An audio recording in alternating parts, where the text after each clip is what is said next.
But the good thing is that we know that Colonel Harwood started the American Institute of Economic Research in the 1930s to promote what was arguably socialism coming out of the New Deal. And we are privileged to be able to carry on his legacy and promote economic liberty and free markets and entrepreneurship, and to promote those things here in the Raleigh area and abroad.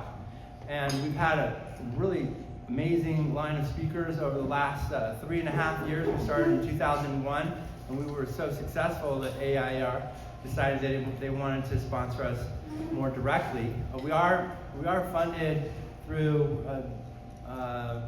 volunteer efforts and donations, and we have a lot of wonderful volunteers. George Abel, thank you very much for all of your help. We have a steering committee that helps select the speakers, and we vet people. Jenna, you were vetted. She's on the steering committee. So I just wanted to let you know, we do appreciate when you register. We kind of have a loose policy here. We welcome everyone to come and enjoy. And if you keep coming, we really appreciate it if you make a $25 donation, because it does cost us around $1,200 whenever we put on an event. And we use the money to get other speakers who would like to come and talk and share their expertise. We like to think we're a community of business people and academics and leaders in the political realm, really, who share our beliefs. And with that, I will introduce Jenna Robinson. Thank you.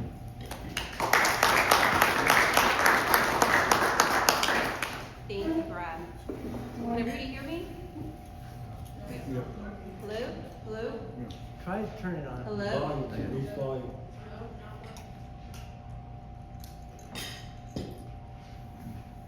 How's that? Okay. Keeps changing the channel. That's on, so that's on. Yeah. That's on. I know. I had it on. Now it's on channel 6. Hey, That's a little better. That works. that's on. Okay, Just I'll talk project. loud. All right. Well, thank you everybody for being here tonight. I'm Jenna Robinson. I'm the president of the James G. Martin Center for Academic Renewal. And before I really get started, I need to ask for a volunteer to give me signals when it is time to stop, because there is a lot to say about the obstacles to innovation in higher education. So if somebody there in the back could give me the 10 minutes left warning, 5 minutes left. I'll get you. Brad, you Yeah, got me? I got you Okay, covered. thank you. All right. So before I get started, I'm going to tell you a little bit about the Martin Center. The Martin Center is a private educational nonprofit focused on higher education policy. Since 2003, the Martin Center has been a voice for excellence and accountability in higher education. We believe that higher education should equip students to flourish in their careers, embrace responsible citizenship, and grow as seekers of wisdom. We advocate responsible governance, viewpoint diversity, academic quality, cost-effective education solutions, and innovative market-based reform. And we do that by providing sunlight to the critical issues in higher education, and also offering policy solutions for policymakers and trustees so that they can improve their institutions. Sorry, got too much going on here.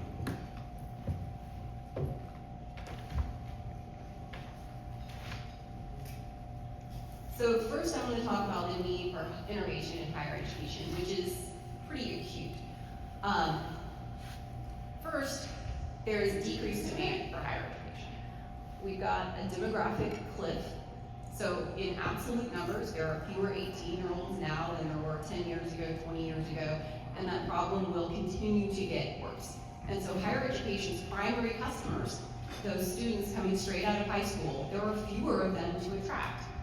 In addition to that, fewer of the 18-year-olds that we do have are choosing to go directly to get a 4-year degree. And so all of this creates a buyer's market, which means that colleges need to compete, and to do so, they need to innovate. This graph shows one of the reasons that some of those 18-year-olds aren't showing up. It's pretty small, but of those lines, the second from the top is college tuition and fees. And this is price changes from January 2000 to June 2024. If you went back further, the line would be even more steep, but it's showing that compared to the CPI, college tuition and fees have increased 187, I need my glasses, but it's almost 200%. And that's just since 2000. If you went back further, I'm sure some of you remember spending not very much on your college education. It has grown in cost tremendously. In addition to that, the total US public and private student debt is now $1.773 trillion, and students aren't making payments. I would not be concerned by the debt in total if students were able to make their payments. But 73% of students from high-income families are making their payments. 60% of middle-income students are able to make their payments, and only 43% of low-income students from low-income families are able to make their payments. So a very large number of students are just not paying back their student loans. And when student loans were first envisioned by the federal government, they thought it was going to be a money maker, and now it is definitely a money loser.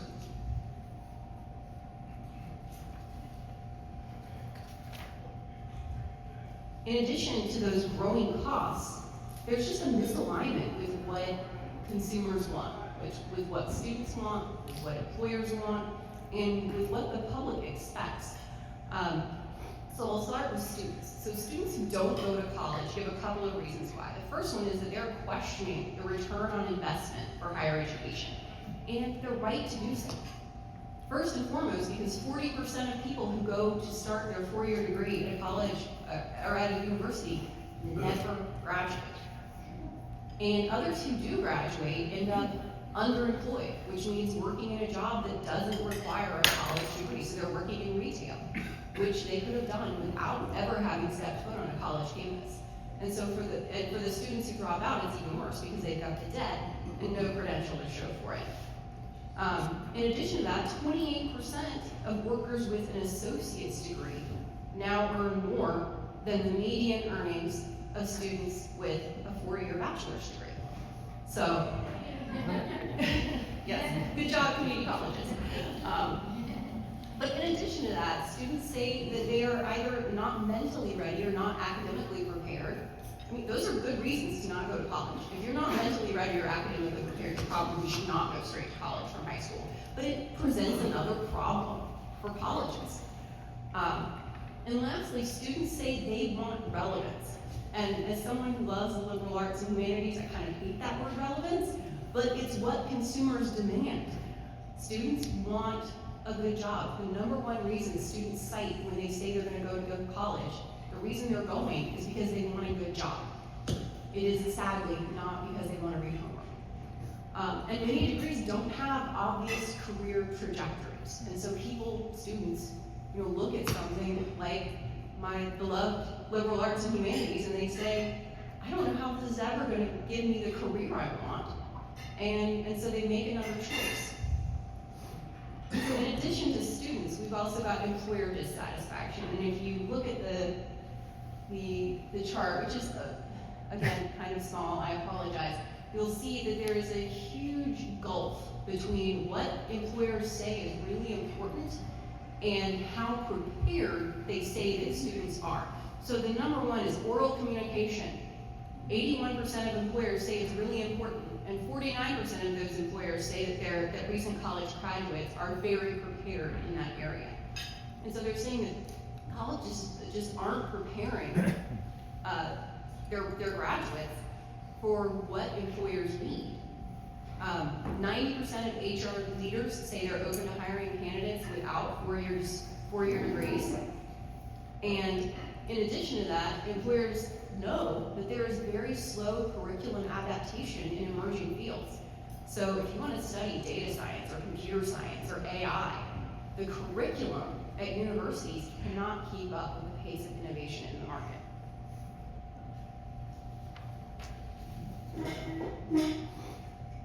Lastly, universities are misaligned with the public expectations. So this graph shows the public loss of trust.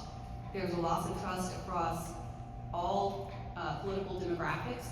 Obviously, you can see that Republicans have the least trust in higher education, Democrats the most, but it is down across all of those categories. And the public expects universities to develop citizens and leaders, but the public perception, at least, is that universities are not doing so. And in legislatures today, we're seeing that play out in legislation that is now requiring civics educations or new schools. So I'll talk about that a little bit later. And if you look closely at these graphs, you'll see that there's a little movement at the end, like right at the end of the graph. There's a little tick. It kind of ticks up the number of people who have lost public trust, and that is a direct result of the post-October 7th protests on campus. There's a caveat. I know that a lot of those protests are protected free speech. But if you talk to an ordinary Joe on the street, their normal reaction is, why would anybody pay $70,000 a year for their kid to skip classes, blockade the library, sleep in a tent, and dress up as a Hamas leader? Like, that is not what they want their hard-earned dollars going for, and you see it reflected in this public loss of trust across the board, even amongst Democrats. So that sets the stage. Universities need to innovate, but there are obstacles to that innovation. And the first of that is regulation and red tape, not surprisingly. Higher ed is one of the most highly regulated sectors. In 2012, Harwood College, which I don't even know where it is, released a report detailing all the compliance it had to do. So they did a great service for the rest of us in higher education, letting us know what actually they have to do to comply with laws. And they reported that they are regulated by 28 different federal agencies and departments, 15 different state agencies and departments, 4 local governments, 7 accrediting agencies, 3 different athletic associations, and 4 other private organizations. So that is 247 separate compliance items from 36 different entities that they have to do every single year. And the 3 biggest regulators are the Department of Education, the Internal Revenue Service, and the Department of Labor. So federal regulation, just really making it hard for universities to get things done. Amongst all of those regulators, I mentioned accreditors. And accreditors, the rigid accreditation process also helps to discourage experimentation. Remember, accreditors, of which there are 7 big institutional accreditors across the country, they are the gatekeepers for federal dollars, for federal financial aid. And so what accreditors say and do is very important for colleges and universities. They have to meet the criteria of accreditors. We actually have a university here in Raleigh, St. Aug's, that just lost its accreditation and has been battling to keep accreditation for years. And it looks like this time they might have really lost it for good because of financial mismanagement. But that accreditation and all of the rules regarding accreditation makes it hard to experiment. So I'll give you one example, and that is the 3-year or 90-hour college degree. People have been talking about this for 20 years. Can we create a college degree, a high-quality college degree, with only 90 credit hours? And it would be a bachelor's degree. And what they would do is essentially eliminate all electives, make it very prescriptive. This is what you need to take for gen ed. This is what you need to take for your major. Get out as quickly as possible. But only one of our accreditation agencies has given the green light for colleges to do a pilot program to try this out, and it's been 20 years. Other accreditors have said, well, listen, it's not really in our regulations, but maybe if you try it, we can say it's okay through this, this section of our accrediting policies, but it's no guarantee that they're going to approve it. And so with rules like that, colleges are dissuaded from trying things that are new.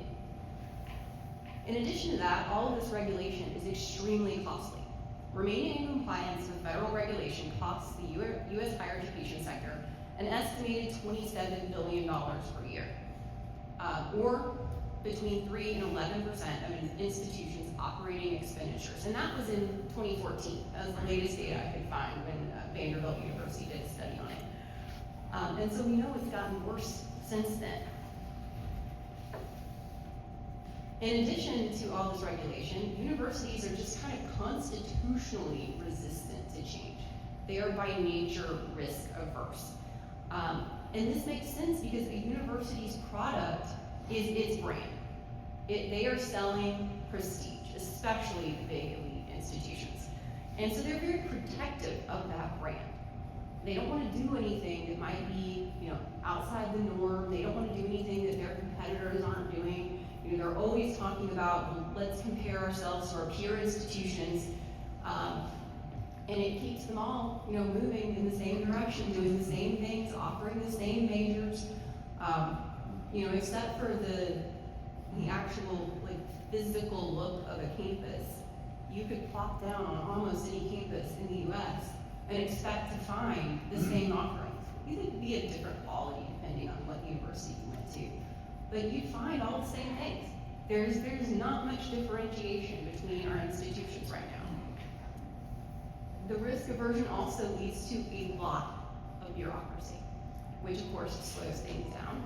You've got your general counsel, you've got all the people who are doing the audit, you've got all the people who are doing compliance. So it really adds up. And it also means that universities will spend a lot of time and money on fancy consultants before making any decisions.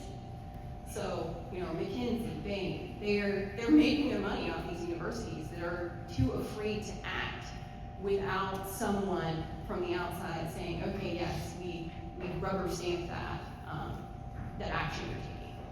So the whole culture of universities is just incredibly risk averse. In addition to the culture problem, there's the fact that faculty tenure and faculty governance structures slow the adoption of new models. So student demand for different degrees can change fast, and the size of departments does not change fast. And you cannot swap a faculty member from one major to another. They're not interchangeable because they've spent years building up expertise in a particular area. And so if all of a sudden the school decides to need to have a data science program, you can't just pull faculty from your shrinking departments and stuff them in the data science department. That doesn't work. And so it just takes a very long time for universities to offer the curriculum and follow the market according to what students want. Similarly, the faculty process for developing and approving new curriculum at most schools is incredibly slow. They have to go through many different stages of approval. To get the general education curriculum approved is just a monstrous process. But even within a department, getting something approved that will count for credit in a particular major is a hurdle that faculty members have to cross in order to get their courses approved.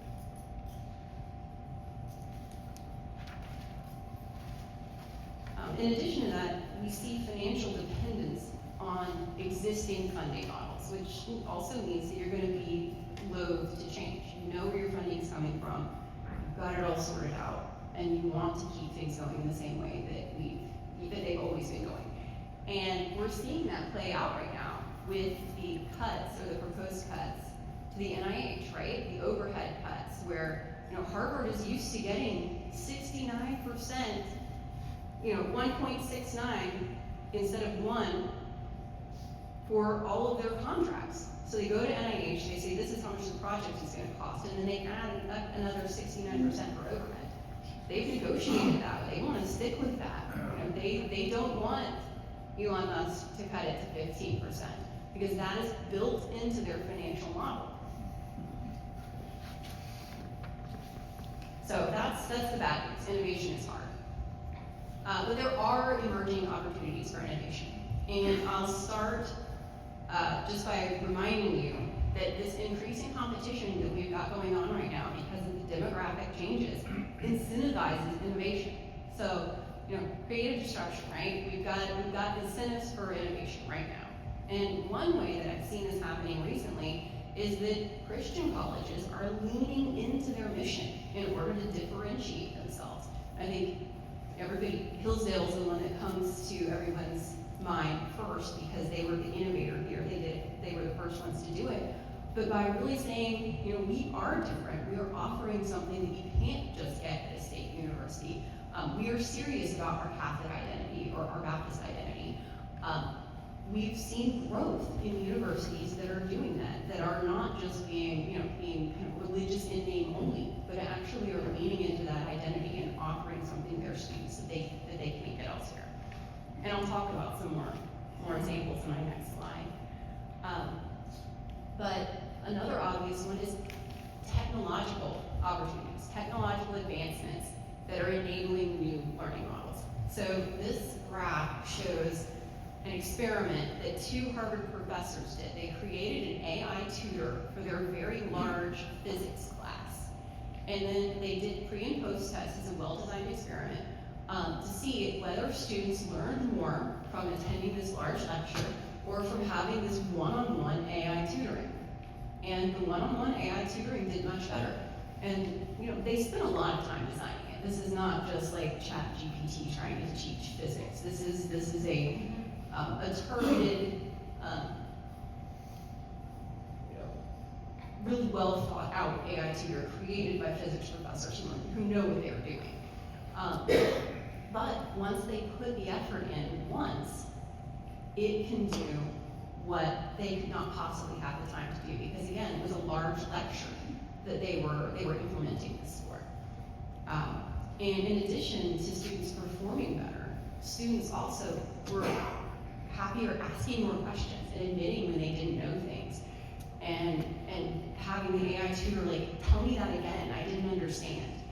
And so, that's why the learning was better, because the students felt more comfortable asking the questions than they would in a large lecture. I mean, you know how it is. If you're in a large lecture hall and you feel like you're the only one who doesn't get it, you're not gonna raise your hand and be like, can you do that again? I don't understand. But there's no shame if you're asking your AI bot to explain it 10 times, right? In addition, we've got online program managers, which I know, yes, there have been bad actors in the OPM space. But they really offer something of value, especially to small schools that cannot build their own online course management. And so that's another area where I think we're primed to see some more innovation. The next place that I think we're going to see innovation is regulatory reform. We are finally in a place where there is an appetite for regulatory reform in higher education. And Betsy DeVos, during the first Trump administration, was really the one that opened the door here.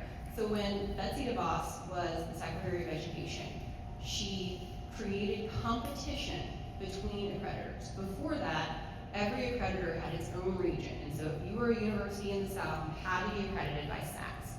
If you were in the Midwest, you had to go to the Midwestern states, I think is what it's called. But there was no competition in between them. And so Betsy DeVos said, we're not going to do it that way anymore.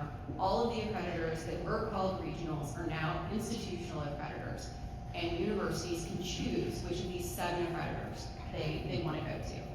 And we already know that North Carolina, Florida, and possibly Texas are going to be on the market for new accreditors. And it's not a surprise that they are all leaving SACS, which is a very interfering accreditor. But just the fact that those states are going to be leaving and looking for new accreditors is going to incentivize those accreditors to be better, to compete with each other, to be cheaper, to be easier to get through the accreditation process. There are also new accreditors on the horizon. I know of 3, and they're all focusing on different things, which I think is really exciting. One of them is focusing on economic mobility. One of them is focusing on academic excellence. And the other one is focusing on the liberal arts. And so having 3 different accreditors, looking at things that our legacy accreditors are not really looking at, legacy accreditors don't really look much at outcomes. They look at your financial, your top line financials, but other than that, they don't care a whole lot. So having accreditors that are looking at different things, that allow universities to then focus on different things, is a really exciting possibility. I think there's also been movement in the way that universities are funded, expanding performance-based funding for universities from states and other alternative funding models. I think is a really good thing to do. In North Carolina, both our university system and our community college system are looking at performance-based funding. That's moving away from the enrollment-based funding, which, if you think about it, if universities get money from the state solely based on enrollment, then they are incentivized to get, people in the seats, regardless of whether they're prepared, regardless of whether they're good fits for college, regardless of really anything. They are, universities see them as tuition dollars if they are in that seat taking that course. And so moving to something that looks at outcomes instead of just enrollment is a move in the right direction. I also want to mention just permissionless education. So if you want to learn something and you don't care if you did get any credit for it, there are so many options. There's YouTube, there's Khan Academy, there's the library. There's a massive market for uncredentialed knowledge. And so the delivery of knowledge isn't the problem. No, knowledge is free. It is everywhere. I learned how to, fix my air conditioning panel from YouTube. So it's amazing what you can learn online for free or from the library for free. And so, but the credentials are also becoming, we hope, less regulated. We also have unregulated industry credentials. One example from the nonprofit world is the Certified Fundraising Executive certification. This is something that is unregulated. There are no state regulations that say in order to fundraise you have to have your CFRE credential, but it is an internationally recognized voluntary credential administered by CFRE International, which is an independent nonprofit organization, and it is well recognized in fundraising. It's not state issues, it's not government mandate. So now,